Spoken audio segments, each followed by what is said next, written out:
In the previous video, why don't teenagers listen to their parents? We talked about some of the emotional things that are going through the teenagers' minds and what we need to be aware of to help them listen to us and to help them better connect with us so that they can solve their problems. Now in this video, we're going to talk about what to do when your teenager won't listen. I'm Nicholeen Peck, parenting and relationship expert. This is part 2 on helping you get your teenagers to listen.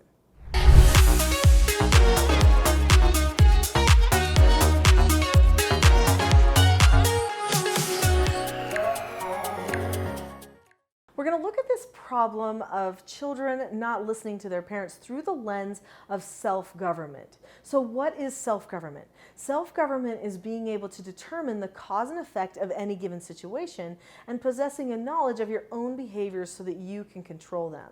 So one of the key principles behind these solutions for how to help your child listen to you is to actually teach them how to master themselves so that they give themselves instructions to invest in what you're having to say and so that you can improve your bond. Good parenting involves having a good bond and some good teaching that provides skills for a person that they can use for their entire life.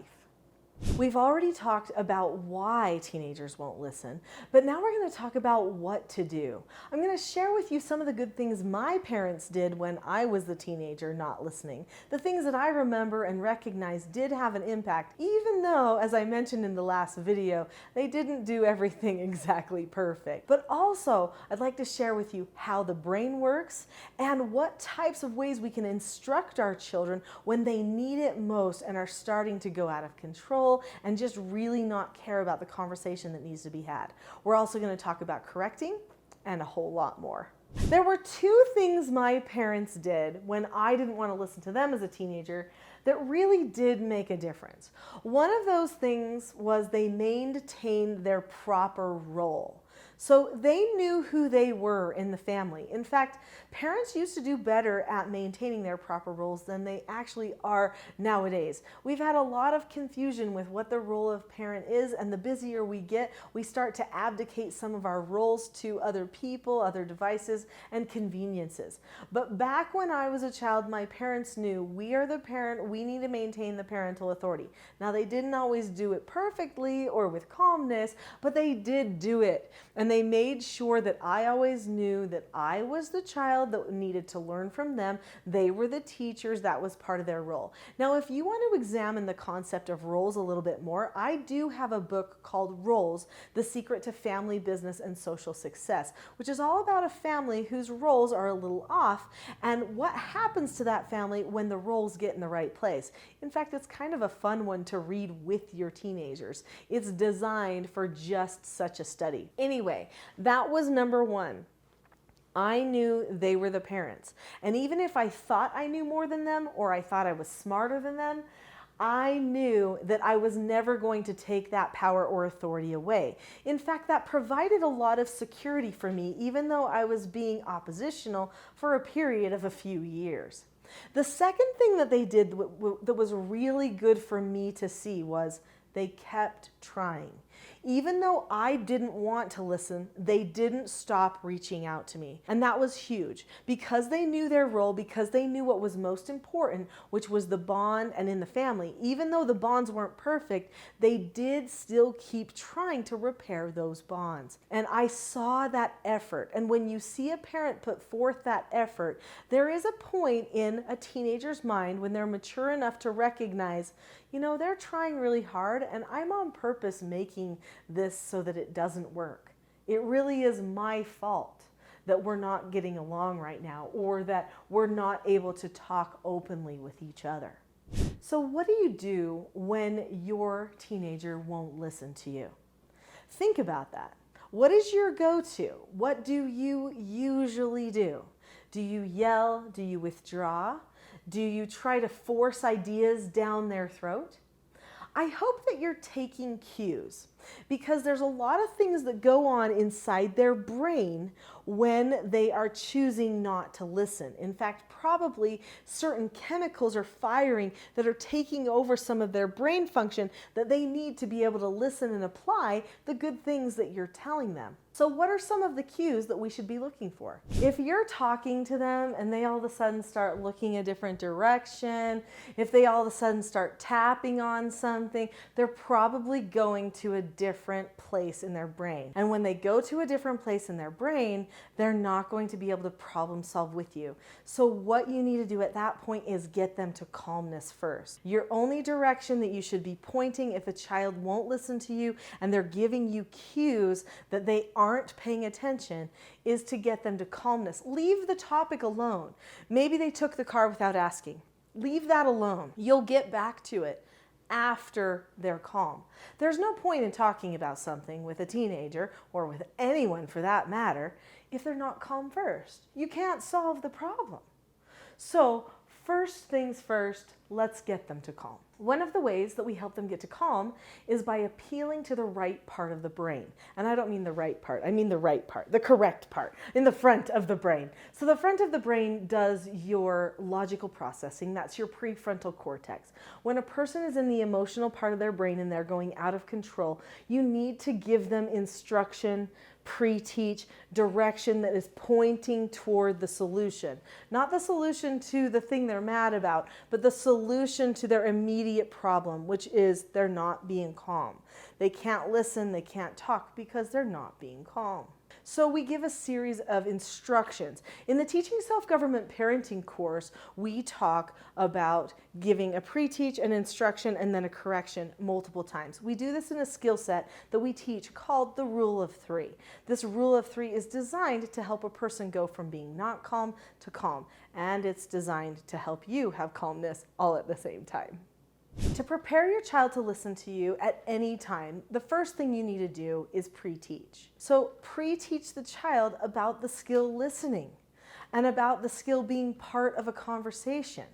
If you pre-teach them that you're only going to be talking for a certain period of time, or there's only one topic that you'd like to talk to them about, and you'll just take whatever time is necessary, but if you have a good conversation, it probably won't take that long, then that helps them go, oh, I'm actually kind of in the driver's seat on this, and I can talk to them about something in a quicker way so that this can get over quicker, right? So pre-teaching. And how does a person listen to another person? Well, there's a skill for that, right? And you can teach somebody how to do that. So after you've pre-taught exactly what they need to succeed in the communications with you, then all you have to do is instruct them in the minute. So when you tell a person, we need to have a conversation, I think it's probably only going to take about this much time. I've only got one topic to talk to you about, and really depending on how much more you have to say or if we have to wait for you to communicate it all, then that will determine if this conversation goes longer or not. But I just want to remind you that this is the plan and that you can follow instructions during this. And this is how you follow instructions. And you just instruct them toward what they are going to need to succeed. So after you pre-teach them how it's going to go, then you just make sure that you instruct them forward after that by using a skill you will have already taught them called following an instruction.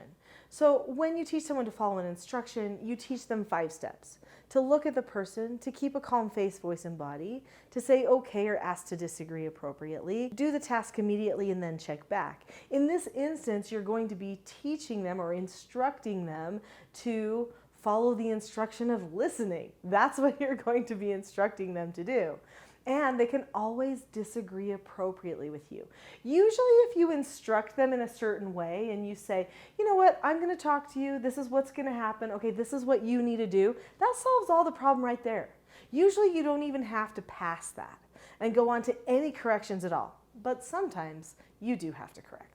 As I've been discussing this with you, I realize it could be better if I simplify this just a little bit. I don't want this to be hard. I want it to be something you feel like you can do. So let's take some of these steps that I'm talking about and even make them easier. So the step pre-teach that we've spent some time talking about.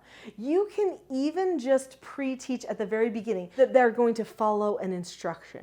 So you can say to them, if you've taught them how to follow an instruction, those 5 steps, then you can just say to them, right now I'm going to give you an instruction. Do you remember how to follow an instruction? And then they can say yes, that they do. They can report back, you can praise to them, and then say, great, here's your instruction. And you can then just give them the instruction that they need. Because for many people, that's what the child's not listening to. Maybe it's not a deep conversation. I started thinking about that. I thought sometimes you just tell them, I need you to do your dishes, and they sit there and ignore. Well, in that case, let's make this really simple. Not a time where we're trying to have an open communication or trying to have a problem-solving situation with one of our teenagers, but just getting them to listen to what we have to say on a basic level could be step number 1 for us, couldn't it? So you say, I'm going to give you the instruction. These are the steps. Here's the instruction. And when you give an instruction, use need. I need you to take your dishes over, or I need you to vacuum your bedroom, or whatever it happens to be. Then at that point, see what happens. Then step number 3 would be to check yourself and to see if you're calm and ready to give that proper teaching to your teenage child. If you are not calm, you need to go and get calm. That is super important. In fact, I have a calm parenting toolkit that you can have for free that is in the description of this video. So go find that and click it. Maybe after this, and maybe you can get more help with your calmness. Part of your calmness is planning your words and the things that you'll say to your child. Another thing that you do when you're calm is you focus on the heart of the person. When a person is going to learn self-government, whether you or your child, it's all about having a change of heart and feeling like it's okay to get your heart aligned with truth and back in the right place. So when my child is out of control or doesn't want to listen to me, I check myself and say, am I calm? And then I go to them and I look at them and I look into their heart. And then the next step is to actually do the correction. And there's a 7-step process that I go through on how to do a proper correction. We start out by describing what happened and then give a rationale for why it wasn't a good idea. We describe what should have happened. Then we tell them what they earned. So we apply cause and effect and teach them through negative consequences and help them develop their character as they accept those negative consequences. We do some other practicing, teaching, and skill development within the corrective teaching. I'm not going to go through all of it right now. That's a video for another day.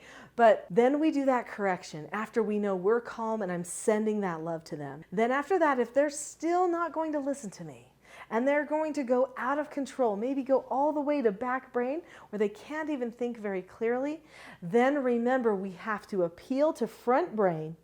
And when we appeal to front brain, that's when we do intensive teaching, something that we call the rule of 3. The rule of 3 is that process where we do 3 things 3 times. We do a pre-teach, an instruction, and then a correction, potentially 3 times, unless a person chooses to come into calmness. If you did not hear part 1 of this topic, then I invite you to go to the part 1 video, which is why don't teenagers listen to their parents? Because you're going to find a lot in there about how their brain is working and some of the things we might do in order to make it so that they're not wanting to listen to us. And so there's some vital information in there. Also, you can check out that Calm Parenting Toolkit, which is down in the description if you're really needing help on more calmness. But if you are looking for another great video that will help your children have more responsibility, then you're probably going to want to listen to my next video, which is how to instill responsibility in your child.